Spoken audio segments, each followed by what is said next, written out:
ಇದೇ ಭಾನುವಾರ 21ನೇ ತಾರೀಕು ನಮ್ಮ ಕಾಂಗ್ರೆಸ್ ಪಕ್ಷದ ವತಿಯಿಂದ ನೂತನ ಸಾರಥಿಯಾಗಿ ಆಯ್ಕೆ ಆಗಿರುವಂತಹ BK ಹರಿಪ್ರಸಾದ್ ಸಾಹೇಬರಿಗೆ ಒಂದು ರೀತಿ ಅಧಿಕಾರ ಹಸ್ತಾಂತರ ಮಾಡುವಂಥದ್ದು.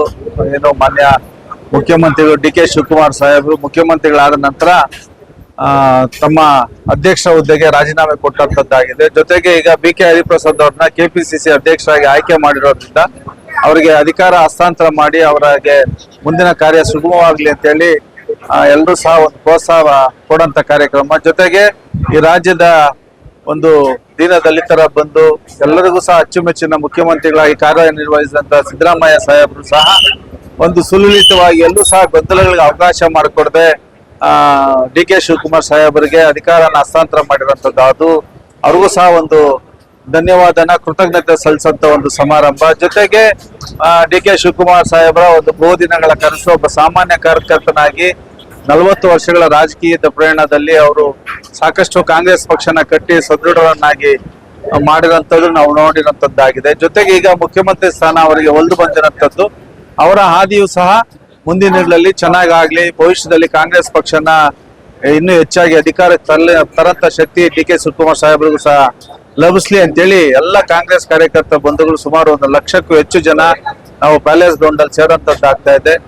ಅವ್ರಿಗೂ ಸಹ ಶುಭ ಕೋರಂತ ಒಂದು ಶುಭ ಗಳಿಗೆ ಇದೇ 21/6/2026 ಭಾನುವಾರ ಒಂದು ಹಬ್ಬದ ವಾತಾವರಣ ಕಾಂಗ್ರೆಸ್ ಪಕ್ಷದಿಂದ ಸೃಷ್ಟಿ ಆಗ್ತಾ ಇರೋದು. ಎಲ್ಲ ನಾನು ಶಿಡ್ಲಘಟ್ಟದ ಎಲ್ಲ ಕಾಂಗ್ರೆಸ್ ಬಂಧುಗಳಲ್ಲಿ ವಿನಂತಿ ಮಾಡ್ತೀನಿ, ತಾವೆಲ್ಲರೂ ಸಹ ಈ ಒಂದು ಶುಭ ಕಾರ್ಯಕ್ರಮಕ್ಕೆ ಬರಂತದ್ದಾಗಬೇಕು.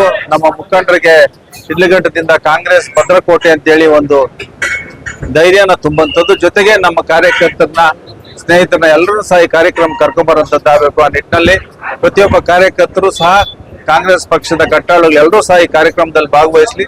ವಿಶೇಷವಾಗಿ ಶಿಡ್ಲಘಟ್ಟದ ಎಲ್ಲಾ ಕಾಂಗ್ರೆಸ್ ಬಂಧುಗಳು ಹೆಚ್ಚು ಜವಾಬ್ದಾರಿ ತಗೊಂಡು ಈ ಕಾರ್ಯಕ್ರಮಕ್ಕೆ ಯಶಸ್ಸು ಮಾಡುವಂತ ಕೆಲಸ ಮಾಡ್ಲಿ ಅಂತೇಳಿ ನಾನು ಶುಭ ಕೋರಿ ಎಲ್ಲರೂ ಸಹ ಈ ಕಾರ್ಯಕ್ರಮಕ್ಕೆ ಬರಬೇಕು, ಈ ಒಂದು ಶುಭ ಗಳಿಗೆಗೆ, ಈ ಪದಗ್ರಹಣ ಕಾರ್ಯಕ್ರಮಕ್ಕೆ ಅಂತೇಳಿ ನಾನು ತಮ್ಮ ಮುಖೇನ ತಮ್ಮೆಲ್ಲರಿಗೂ ಸಹ ಆತ್ಮೀಯ ಆಮಂತ್ರಣ ಮಾಡ್ತಾ ಇದ್ದೀನಿ.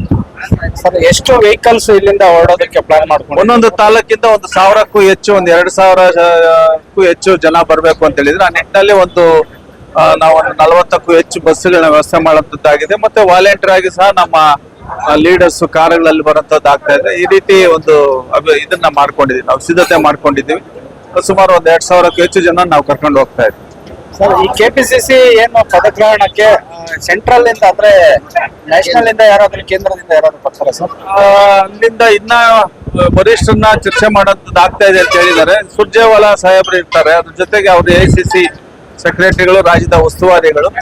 ಅದನ್ನ ಹೊರತುಪಡಿಸ್ತೇವೆ, ಬೇರೆ ಇನ್ಯಾರು ಇರ್ತಾರೆ ನನಗೂ ಸಹ ಮಾಹಿತಿ ಇಲ್ಲ. ಹಾಗಾಗಿ ಇನ್ನ 21 ಸಮಯ ಇರೋದ್ರಿಂದ ಮೋಸ್ಟ್ಲಿ ಇನ್ನು ಹೆಚ್ಚಿನ ನಾಯಕರು ಬರೋಂಥದ್ದು ಕಾಣ್ತದೆ ಅಂತ ನಮ್ಮ ಭಾವನೆ. ಸರ್, ಏನು ಉಳಿದ ಸಚಿವರ ಪಟ್ಟಿ 21ನೇ ತಾರೀಕಿಗೆ ಬಹಿರಂಗ ಪಡಿಸಬಹುದಾ ಸರ್? ಈಗ ಏನಾಗ್ತಾ ಇದೆ, 18ಕ್ಕೆ ಈಗ MLC ಚುನಾವಣೆ ಇರೋಂಥದ್ದು, ಅದು ಸುಸೂತ್ರವಾಗಿ ಆಗ್ಬೇಕು ಅಂತ ಹೇಳಿ ಎಲ್ಲಾನು ಸಹ ಪಕ್ಷದಲ್ಲಿ ಒಂದು ಒಗ್ಗಟ್ಟಿನ ಪ್ರದರ್ಶನ ಆಗ್ತಾ ಇದೆ. ಅದು ಮುಗಿದ ನಂತರ ಇನ್ನು 2ನೇ ಪಟ್ಟಿ ಸಿದ್ಧತೆಯನ್ನು ಸಹ ಮಾಡ್ಕೊಳ್ತಾ ಇರೋಂಥದ್ದು ಎಲ್ಲಾನು ಸಹ ಮಾನ್ಯ ಮುಖ್ಯಮಂತ್ರಿಗಳ ವಿವೇಚನೆಗೆ ಬಿಟ್ಟಂತದ್ದು. ಅದು ಅವರ ಒಂದು ಮನಸ್ಸಿನಲ್ಲಿ ಏನಿದೆ ಅಂತ ಅದು ಅವರೇ ತೀರ್ಮಾನ ಮಾಡೋಂಥದ್ದು ಆಗ್ತದೆ.